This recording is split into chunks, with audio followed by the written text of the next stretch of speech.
आज दिनांक 16 जून 2025 मैं यूट्यूब पर जो जीता वहीं सिकंदर चैनल माध्यम के द्वारा आप लोग को जो भी सारी बातें हमसे जुड़ी हुई हैं वे जानना चाह रहे हैं, आप लोग आशा लगाए हुए हैं। वे तमाम तथ्यों पर बिहार के बेरोजगार युवकों के बारे में एवं केंद्र से लेकर जो आज घटना चक्र चल रही है, जातीय जनगणना, उस पर क्या क्या फैसला होने वाली है, वे तमाम बिंदुओं पर आप लोग को विस्तार रूप से बताने जा रहे हैं। भाइयों, आजकल जो बिहार में उभरी हुई है बेरोजगारों की नियुक्तियां संबंधी तथ्यों जो सुनकर देखकर आप लोग को आश्चर्य हो रहा होगा। देख रहे हैं अखबार से लेकर यूट्यूब चैनल या फेसबुक पर तरह तरह के नियुक्तियां का भरमार पैदा होल है। कहीं किसी प्रकार की लग ही नहीं रहा कि बिहार में बेरोजगार लोग हैं। सबसे ज़्यादा दुख इस बात की है कि बिहार में बेरोजगार युवकों जिन्होंने बिहार सरकार का योगदान दिया, उनको यहाँ नौकर के रूप में कार्य किया, वे दर दर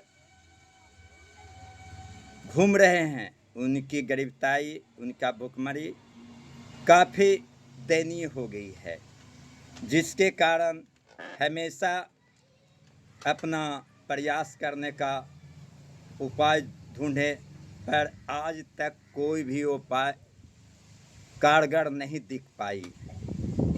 मैं आप लोग से इस तमाम बिंदुओं पर ये बताना जा रहा हूँ कि भाइयों, इंतज़ार तो लंबी समय तक आप लोग ने कर लिए, पर कुछ नज़ारा दिखने का नहीं मौका मिला। खास करके ऐसे भाइयों के लिए बहुत दर्दनीय बात गुजर रही है दिलों के साथ। काफ़ी चिंता बढ़ गई है। हम आप लोग को बता रहा हूं, और मैं पहले भी बोला हूं कि सोमवार का कुछ हम न्यूज देंगे।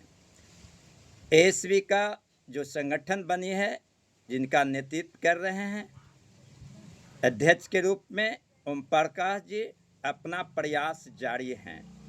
आज किसी कारणवश वे एब्सेंट हैं और सारी बातें हम बताना उचित नहीं है, पर जो भी बातें आ रही है हम लोग को कार्य करने में या आप लोग का कार्य करने में, बेरोजगारों को नियुक्तियां या नोटिफिकेशन दिलाने में वो बहुत टेढ़ा रास्ता बन चुकी है। फिर भी हार नहीं मानना चाहिए। जब तक शरीर में एक भी बूंद खून है तो संघर्ष करना ही, संघर्ष से जीत की जननी होती है, और संघर्ष करने में कभी पीछे नहीं होना चाहिए। खास करके संगठन में सम्मिलित सदस्यगण हैं और उनका संगठन का सक्रिय मेंबर। भाइयों, देखा जाए आपका टीम का नेतृत्वकर्ता जी प्रयास कर रहे हैं। उन्हें मैं यही सलाह दूंगा कि आप जो कार्य में चल रहे हैं उस कार्य का नतीजा ज़रूर से ज़रूर जल्द में ही आप फाइनल करें, क्योंकि अब लोगों के पास धैर्य रखने की क्षमता नहीं है। जब मैं पूरे विधानसभा से लेकर समान प्रशासन या आप लोग का विभाग योजना विकास तक ला, उसको खंगाले, उसके बारे में जानकारियाँ लिए, एसबी के बारे में, स्थिति के बारे में तरह तरह से मैं एक एक टेबल पर जब बातें किए, जानकारियाँ लिए, तो वहाँ से यही शब्द मिला कि आप लोग इतना दिन से कहाँ थे और आप लोग कहाँ गायब थे। अगर काश आप लोग पहले इस बात में इतना रुचि लेते हैं तो आपका संकल्प, आपका नियुक्तियां हो जाती। पर अभी जो चल रही है समय, जो काफ़ी टेढ़ी मेढ़ी चल रही है, आप लोग का अगर आप लोग जो जिसमें लगे हुए हैं, अगर वो चीज़ आप लोग का अधिकार मिल जाता है, आप लोग का जब कार्य करने का लिए दिशा निर्देश मिल जाता है तो आगे कार्य बढ़ेगी। अभी तकला नहीं बढ़ पाया है। एक बहुत महत्वपूर्ण बात बताने जा रहा हूँ जिसको आप लोग को बारीक ढंग से समझना है, संकेत ही समझिए। भाइयों, कुछ रुकावट ऐसा है जो कि राजनीतिक नेतागण या खास व्यक्ति के प्रभाव से भी कार्यों अभी फिलहाल रुक चुकी है या रुकी हुई है। इसके साथ साथ बहुत बड़ा इस कार्य को अंधकार में रखने का काम ये आपका सदस्य मनोज कुमार उर्फ सुअर वर्मा जो कहलाते हैं, उनकी बड़ी योगदान रहा। वे हमेशा आप लोग को बोलते रहा, इस बात को याद करना होगा, काम हुआ नहीं हो गया। ये बात बिल्कुल गलत है और ये इसमें कोई दम नहीं है। अगर हम गलत बोल रहे हैं तो वे साबित करें, कहीं कुछ भी नहीं है। और ये आप लोग का मूर्ख बनाता तो कोई चलता, लेकिन सभी ऐसी भाइयों सदस्यों को बांटने तोड़ने, एलपीए कहकर, कभी CWJC कहकर, कभी कुछ कहकर भ्रमित किया। आप लोग इसके झांसे में आकर लुटते गए।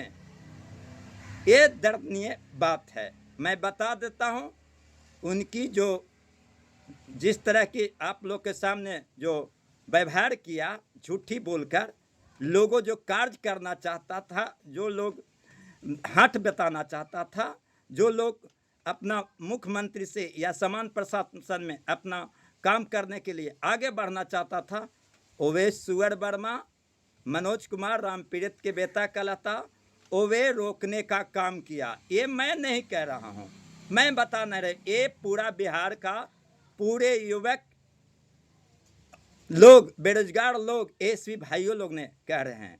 इसकी एक मंशा था कि किसी तरह से हम लोगों को रोक कर रखें, झूठ मत बोलकर हम अपना पैसा लोगों से सहयोग राशि के रूप में ठगते रहें। उसमें ये कामयाबी हुआ। लेकिन अब बोल रहा कि 30 तारीख तक कुछ हो निकल के आएगा, इनकी भी बातें फिर गलत होगी। ये हमेशा ऐसा 1000 बार टाइमो दिया है और कितने बार टाइमो देने के बाद आप लोग अपने स्थान पर या सीख पाएगा। भाइयों, ज़्यादा कुछ नहीं कहते हैं। एक लास्ट में एक बहुत बड़ा बात बोल रहे हैं कि केंद्र सरकार जातीय जनगणना कराने के लिए पूरे देश में अपना आज मोहर लगा देंगे। आज चल रही है उन लोग को सार्वजनिक बैठक गृह मंत्री के साथ। तो अगर जातीय जनगणना का